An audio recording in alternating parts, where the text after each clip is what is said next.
I am Matthew Pinsent. I won 4 Olympic gold medals at the Olympics, 92, 96, Sydney 2000 and 2004 in Athens.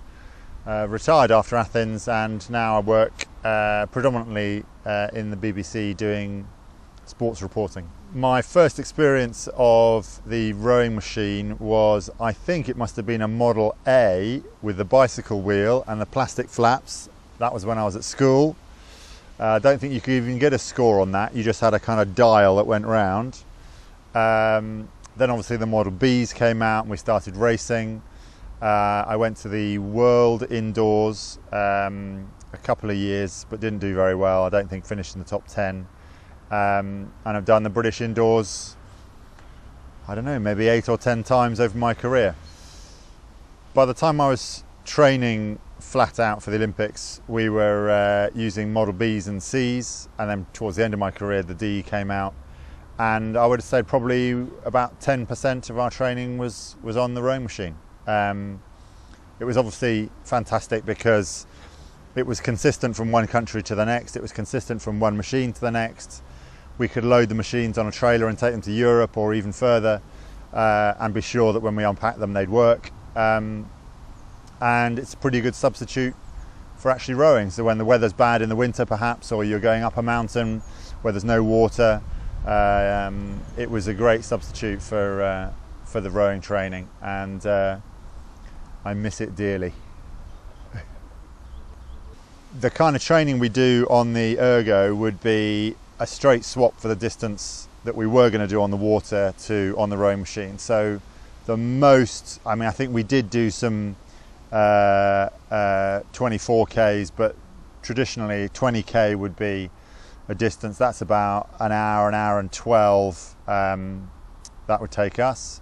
16K, you should be getting through that shortly after the hour mark, and another standard session we do would be half-hour rate 20, and the benchmark for the national team is anything over 9K is a good solid session at rate 20.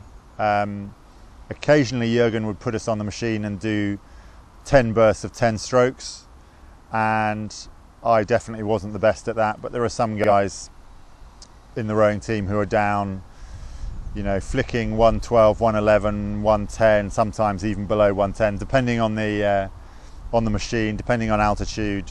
You can get some quite low scores doing that.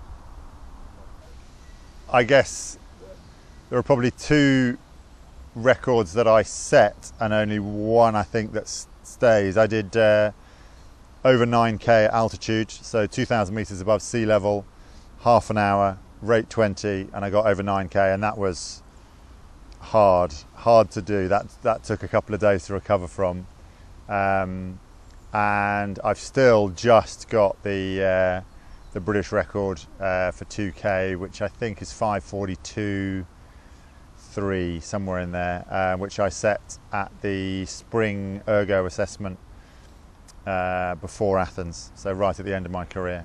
And yeah, for me the idea of racing 2K was you go off as hard as you can, but not for more than about 10 strokes, and then you've got a split in mind, and you try and hold that all the way through, and if you've got anything left at the end, then give it what you can. But as everybody knows, the tough time of an ergo is from 1,000 meters through to maybe 400 to go. That's 600 meters, that's make or break, and you know when you get into that bit if it's going to work out all right or not be a good day. I also had a great race with James. I think that was 2001, 2002, somewhere in there.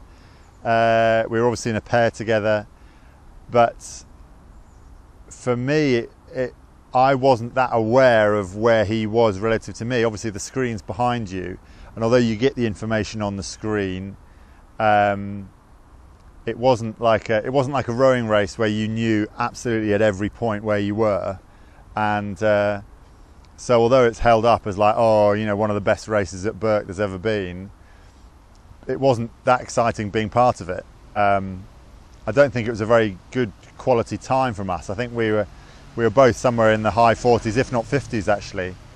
So it wasn't anything around our best.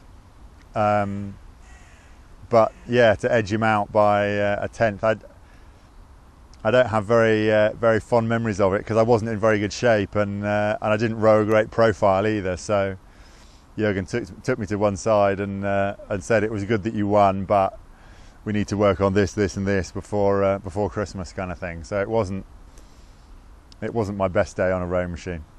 I know that at the British Indoors this year, the official charity is Help for Heroes, which is a fantastic charity. I've done bits and pieces for them in the last couple of years, and it's fantastic seeing how much they raise and what a great cause it is.